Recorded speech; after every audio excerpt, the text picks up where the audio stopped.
Okay, so on to the part where I play Monday morning publicist. And I just want to say, if it seems like my hair changed suddenly in the middle of this video, it did. It took me a long time to film this video, so I actually ended up getting my hair done in between. So you're not going crazy. I mean, or maybe you are, but that's not the reason.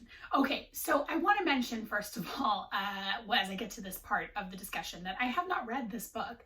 By the time I would have gotten to reading this book, had read so much about it and had read so much about the scandal that I just didn't feel like there was any way that I could digest it on its own terms. And, you know, it's not really for me to say as a white author and kind of literary sideline reporter whether or not or how much, you know, Janine Cummings actually messed up within the book itself. What I wanted to do today is more just attempt to answer those questions of, you know, what would I have done if I was this author? How would I have advised this author if I was working as her publicist while she was going through this? And, you know, what we can all kind of learn from the situation. So I think the first big lesson that we can take away from this scandal is how important it is to prepare. So I've talked a lot in this series about how to prepare your actual work for, you know, when you're going into something where you're writing about a culture that isn't your own. And I'm going to be wrapping up in a couple weeks with some more kind of practical advice on that. But, you know, there's a lot you can do to your book, you know, including doing tons of research, hiring sensitivity readers if you need to make sure that you don't have the kind of jarring details that people, you know, pointed out with American Dirt. So, you know, but in addition to that, if you know that you're going to be writing about a hot topic, such as, you know, immigration, prepare long in advance for, you know, the kinds of criticism that might come your way, especially if you know, as Janine would have well in advance of this book coming out because of the size of the advance and the hype that the book got, that this book is going to be getting a lot of exposure, which really, again, always, of course, increases the scrutiny on a book. You know, I definitely did this, though my book got nowhere near this kind of exposure. I definitely did this with my last book, We Came Here to Forget, because I was tackling what I knew was a sort of sensitive and cultural, and controversial subject matter, which is Munchausen by proxy. And I also knew that I, you know, had a family member that I was sort of portraying in the book who was going to be pissed off about it. And so I, you know, prepared well in advance of what that experience was going to be. And I'm really glad I did, because when, you know, this was all happening, when the book was coming out, you know, it was a really it was an emotional and kind of an intense time. So I was really glad that I had that preparation, you know, to fall back on so that I could make the most of when I was getting an opportunity to talk about the topic itself. I could make the most of that opportunity and really, you know, try and get what I wanted to say across. So, you know, if you know you are writing about, you know, sort of a big topic or an issue, you know, write some talking points for yourself about what you hope to, you know, get across about that issue so that you can keep circling back around to those. Now, I want to add a note here that this is not a matter of turning the conversation back to your intentions or sort of defending your, you know, your work by saying, you know, this is what I meant to say. This is more just, you know, a question of using those opportunities and using the platform that you have to spread awareness about an issue that you're passionate about. And so I really wish you know, Janine had taken a little bit better opportunity to do that, because of course, you know, there was a moment back in January where just the eyes of the literary world, you know, were really upon her. So for example, in her case, you know, she could have really pointed back to some of those statistics and those facts about, you know, during the controversy, you know, about migration and some of the things that she'd learned, name check some of those organizations that I know she worked with during the research in her book, and that she, you know, she does name check on her website, but I would have liked to see her again do that while she had, you know, that really intense lens upon her. And in addition to that, I really would have liked her to see her, you know, amplify the cause of Latinx writers, because there are these issues, and, you know, Janine would have been well aware of how bad the representation is, because she actually worked in publishing for Penguin for about 10 years. Okay, so the second thing that I would have, advised her to do, or what I would have advised myself to do if I found myself in this situation, is to give a good apology. And I should say that with the caveat of only if you're actually understand what you're sorry for and are sorry. The other option is to just stand by your work and stand by what you've said. I, for one, would actually like to see more people doing that. I don't think the world needs another kind of bullshit PR apology, but if you do feel that you have something to apologize for, there's kind of a framework that a lot of us have been exposed to in these conversations actually around racial justice that I'm kind of cribbing from actually the book White Fragility here, but I think is a really good framework for giving kind of a public apology especially. So first step is kind of, vent your feelings to like a trusted friend that's going to be honest with you, figure out what you actually have to apologize for, figure out which criticisms you feel are valid and, are worth responding to, especially in like a big public forum. But, get some of those feelings out, those very understandable sort of human emotional reactions to being in this kind of situation, get those out, vent them off mic. Second, apologize for the impact of your actions and refuse, that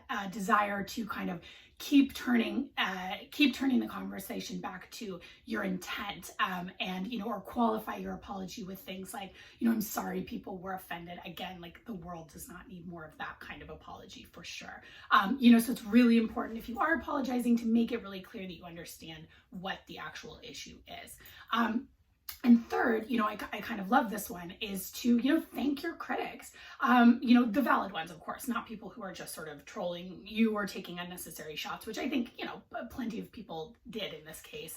There certainly was a pile on, though a lot of the criticism, was absolutely valid. It takes courage to bring this kind of stuff forward. It takes courage for someone like Miriam Gerba, who, previous to this had a fairly small platform, to, really speak her mind on this subject. And so I think you want to recognize that courage, and most of us, really want to know if we've caused harm with our work or with our actions or our words. And so, thank the people who brought this to your attention. And again, it's all about the power dynamics here, which were definitely on the side of the publisher, Janine, and, Oprah Winfrey. Okay, so I do want to acknowledge that, Janine did, there was an apology in there somewhere. I would have loved to see it be a little bit more clear and more organized. In a lot of what I heard from her, and again, I, sort of went through as much of as I could find of possible, especially interviews with her. I was really interested to hear what she had to say about all of this. She sounded kind of defensive and shell-shocked. And again, that is a completely understandable reaction. And I do have empathy for her. Being in a situation like this for a lot of authors, I think is your worst nightmare. But I just kind of wish that she had grabbed the opportunity to, again, kind of highlight some of these issues that were brought around by this conversation. I heard her sort of talking a lot about how upset she was, what she meant to do. And at one point, even, in the Maria Hinojosa interview, she kind of it sounded to me like she was trying to redirect the conversation to, her experience working in publishing and how she had to work a second job, etc. Which unfortunately invokes kind of a well-worn trope about conversations about race, of people turning it back to like, well, class is the real issue. So, that obviously felt like a misstep to me. And I also heard her at various points kind of invoking the idea that people were saying that she shouldn't have written about Mexican migrants, or that they were trying to sort of silence her, which again, is just to me not a very sustained reaction, or not a very valid reaction, because again, say it with me, not a single person, or at least not one of the, sort of high profile critics, said anything along those lines, just that she'd missed the mark. Okay, and so, next, I think the best thing you can do if you're in this situation is to make it right, at least insofar as that is possible. So what I would have done if I was in this situation, make a donation, make it, as big as you can, do it publicly and do it quickly. I'm all for not bragging about, making donations, or like going on social media to talk about what a good person you are because you donated money, and doing it kind of privately. But I think in this in this context, you know, it's important to sort of show receipts, as they say. So, you know, Janine has claimed that she has financially supported some of these organizations that she worked with in the researching of the book. And I definitely buy that. But when, you know, when initially asked if she was donating any, you know, portion of her advance to, you know, organizations that were helping migrants, she kind of demurred to say which ones and how much. So, you know, I would have suggested making donations to places that help migrants, and also places like We Need Diverse Books and Latinx in Publishing, and, you know, doing it publicly and making it, you know, make an offering matching. Again, kind of using that platform, that extraordinary platform that she had, you know, in that moment, to bring attention and bring resources towards those organizations that are trying to make publishing a more fair landscape, rather than just saying, you know, this is an overall publishing problem that is not my fault, which is true. But, you know, you could have sort of, I think it was an opportunity to move the conversation in the right direction. So I do want to acknowledge that, again, I believe that Janine has made, you know, donations to these organizations. And I did see actually on her Twitter that this past July, she matched donations to International Rescue Committee up to $100,000. But of course, you know, unfortunately, like the news cycle has gone many cycles since then. You know, so again, in no way is this trying to pile on an author that's already gotten a ton of flack. You know, we have every reason to believe her heart was in the right place here. She's also been pretty absent from social media, other than, as I said, that tweet from July. And I understand taking a break. And, you know, probably in all likelihood, someone probably advised her to do that. I take a different tact. I think that when you're in the middle of a scandal, this is not, you know, the time to hide. Again, with all of those eyes on her, she really, you know, I would have advised her to use that moment to, you know, lift up the work of Latinx writers, including the ones, you know, who've been criticizing you, and lift up the cause of BIPOC in publishing, and, you know, add on that pressure of publishers to really change and move the needle. Now, I want to say that she was supposed to do a series of roundtables that got canceled because of COVID. I don't know if, you know, they could have done that via Zoom, but if you look at her public platform, you know, there just really isn't any mention of this ever happening, which I again, that's not the way I would have handled things. Okay, so what did happen in the end? You know, we're now months out from this scandal, and, you know, it did seem like just a huge scandal in the book world while it was happening, to those of us that are clued into that conversation. And, you know, again, it felt like sort of one of the bigger scandals that the adult publishing world has seen in a while. But it's worth noting that, you know, as any other book that gets the Oprah endorsement would have, this book spent many weeks at #1 in the New York Times bestseller list, and it remains on the list today.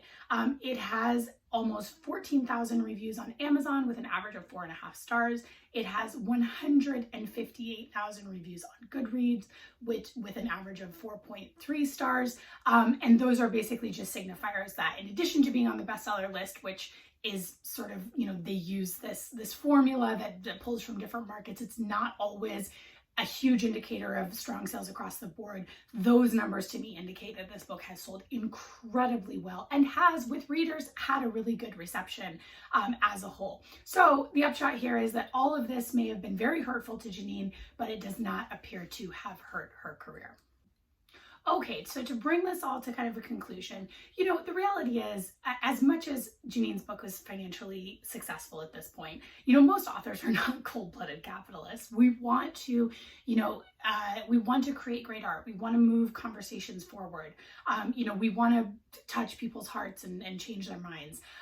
So, you know, be brave, write the book that you want to write, but recognize that if you're writing about a hot button issue, you can never prevent criticism 100%, no matter how much you prepare.